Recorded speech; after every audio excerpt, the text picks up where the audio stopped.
assistance. All donations are tax deductible. Veterans Helping Veterans USA, 352-433-2320. Thank you for your attention, and God bless America. I'm Jan from Palm Garden. Christmas in 2020 sure looks different than it has in years past. I'm Crystal, and it's fair to say this year has been like no other for the healthcare and the whole community. We want to thank our frontline staff who continue to care for our residents every day. And thanks to the family members who have been unable to visit for so long. We wish each and every one of you a blessed holiday season. Merry Christmas from Palm Garden. Now you did it. Are you completely insane? He's back. He, who must not be named. The man, the myth. The only guy in Ocala to eat his own weight in fried pickles. Twice. Now, you asked for it. Sorta. Live and in person. It's Tom Schmitz. Welcome back to Ocala Talks with Tom Schmitz on a chilly Friday. But if you don't want to be chilly, I can tell you how you can relax in the warmth of Florida, and it's only a drive away. I'm talking about Miami Beach, Florida. Yes, that Miami Beach with its 7 miles of beaches, its international cuisine, Miami Beach with its art and culture, and you could win a hotel stay in Miami Beach and a tank full of gas, but you can only win if you call in and give us your name and phone number. Call 352-732-8000. That's 352-732-8000. Paradise, Miami Beach, only a drive away from your friends here at WOCA, The Source. I'll be doing that drawing on Christmas Eve in the 8:30 segment, between 8:30 and 9 on Ocala Talks next Thursday. So still got time to get in by calling 352-732-8000 and give us your name and number, and that's what you need to do to register to be a winner. Hey, every now and then I come across stories that,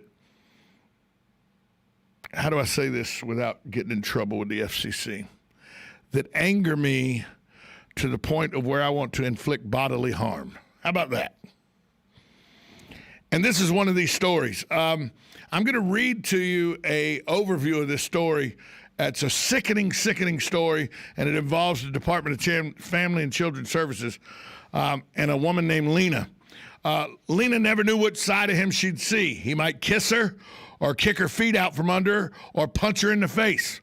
Though their 2-story canal side residence looked like a mansion, behind the arched windows and white wooden blinds, it was a big, huge prison. Lena's husband battered her, belittled her, expressed contempt for her children. After she reported 2 brutal attacks to police, requested restraining orders, moved out, and filed for divorce, she got blamed for the abuse. The Florida Department of Children and Family considers exposing children to domestic violence a form of child abuse. Even if the mother is the victim, DCF holds her responsible for not protecting her kids from witnessing the violence. What? So let me get this right.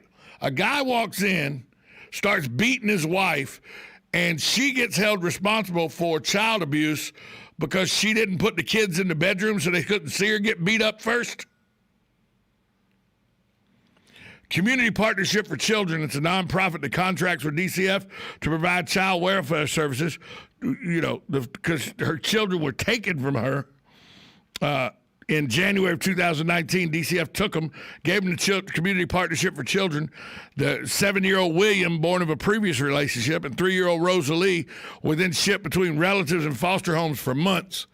Now, Lena spent a year completing therapy sessions, mental health and substance abuse evaluations, parenting courses, random drug tests. She picked up food service and bartending shifts to stay afloat because much of the partnership's case plan requirements took up so much of the time they made it hard to hold a 9-to-5 job.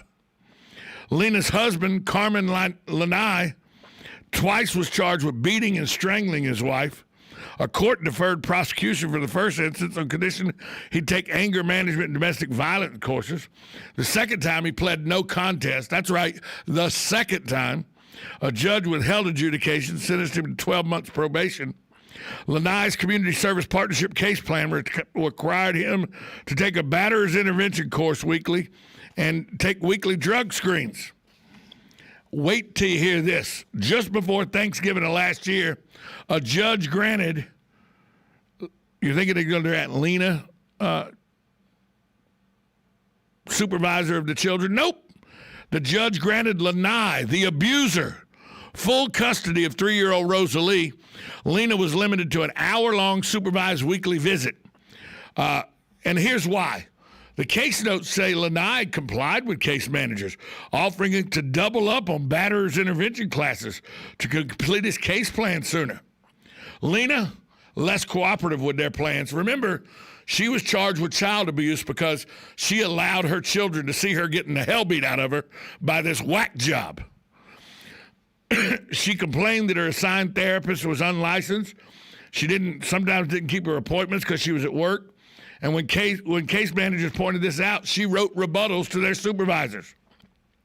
She was characterized as extremely manipulative, and the caseworker felt that Lena needed to prove her innocence. She was innocent. She was getting the hell beat out of her by her husband in front of her children.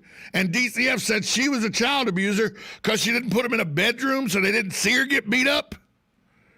Lena, of course, said, I'd take a beating every day for the rest of my life if I knew this was what the state was going to do to me so that I could have my children with me. I am irate as a son of a mother who I witnessed firsthand from a stepfather in my teenage years slap her, kick her, throw her down some stairs, break her leg. One night I came home, he was choking her on the couch. I've witnessed firsthand this kind of abuse. And to then say the mother is responsible for child abuse because she allowed her children to see her get her butt whipped by this man? Are you kidding me? I mean, when I came home, I was 17 at the time, and my stepfather was choking my mother on the couch. I pulled him off my mother, and that's the day he decided to start abusing me by slapping me, telling me that he was going to show me what a real man could do. He'd beat my mother, and now he was going to show me through a beating what a real man could do. Didn't end well, so well for Alan. Did not end well at all. I, of course, was taken to juvenile justice that evening for battery on an adult caregiver till I got to child services, till I got to the court, and the judge was like, what? So you're telling me his mother was being attacked, he walked in, stopped the attack, and then the attacker attacked him, and then the attacker ended up in the hospital because the boy could hold his own. Yeah, that's what we're telling you, Judge. Get out of my courtroom. That's ridiculous. Well, that was in the state of Georgia. Doesn't look like Florida has the same common sense. This mother was being battered. She didn't know whether he was going to kiss her or kick the hell out of her when he come home every night. But she was charged with child abuse because she allowed her kids to watch her getting the hell beat out of her. What do you do? Hey, I know you're going to beat the hell out of me because you wait a minute so I could put Junior and Mary in the bedroom so they can't see. How asinine is that the state of Florida took this lady's children because she was charged with child abuse, because in the state of Florida, even if the mother is the victim, the Department of Children and Family consider her responsible for not protecting her kids from witnessing the violence. And so they take children from their mothers because they brandish their mothers as child abusers. What? So now she doesn't even have custody of the children. The guy who was kicking her butt on a regular basis has the custody of the children. That's just wrong. When I read this story, I was like, so Florida's holding mothers responsible for child abuse because they get beat up by an abuser. That's exactly what this story was, to the point where this mother said, I'm all they have, speaking of her children, and I couldn't protect them. I would have taken a beating every day for the rest of my life if I knew this would happen and they would end up in foster care or with the abuser. Yeah, I would have too. What is wrong with the Florida Department of Children and Family that a mother's getting beat up by an abuser, and because she didn't put the kids away up in the room or something so they couldn't witness the abuse, then she's charged with child abuse. And then the abuser, because he's, doubles up on his anger management classes, he gets awarded the children because she didn't do the classes the way he did. She should have never been charged with child abuse. And it's asinine to think she should have. In this day and age, in 2020, you're telling me a man can come in, beat his wife up in front of their children, and then the wife gets a protection order. She moves out. She does everything you're supposed to do to get away from an abuser. She had protection orders against him. She left. She took the children. She did everything you're supposed to do to get away from an abuser. And then she got abused again by the Department of Children and Family because they took her children from her because you're not supposed to let your children see you getting the hell beat out of you. Hey, why isn't my dinner fixed? Rap across the head. Hey, hold on, don't hit me again. Let me go put the children up before you beat me up. That's what Department of Children and Family want to happen. That's asinine.